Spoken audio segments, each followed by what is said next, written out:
Welcome to McPlum, simple solutions served daily.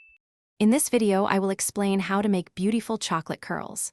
First, select a good quality baking chocolate, around 4 ounces, for optimal results. Gently melt your chocolate using a double boiler or microwave, stirring frequently.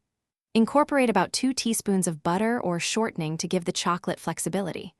Then, quickly spread this melted chocolate into a very thin, even layer, roughly 2 millimeters thick, onto the back of a clean baking sheet. Once your chocolate is spread, transfer the baking sheet to the refrigerator. Chill it for approximately 5 to 10 minutes until it's firm but still slightly pliable, not hard or brittle. This is a crucial step for perfect curls.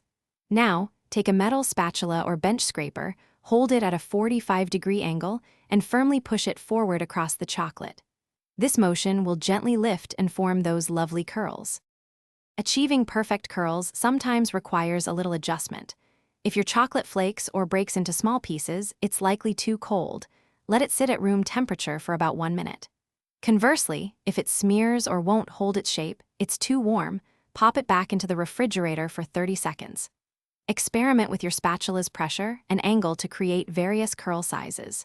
Remember, any broken bits can always be remelted and reused. Once you've created your beautiful chocolate curls, handle them gently. Carefully transfer them to an airtight container for storage. They will keep well at a cool room temperature for several weeks. If you live in a warmer climate, it's best to store them in the refrigerator or freezer within an airtight container to prevent melting. These elegant curls are perfect for garnishing cakes, cupcakes, pies, and many other delightful desserts. Thanks for watching. Stay juicy and subscribe.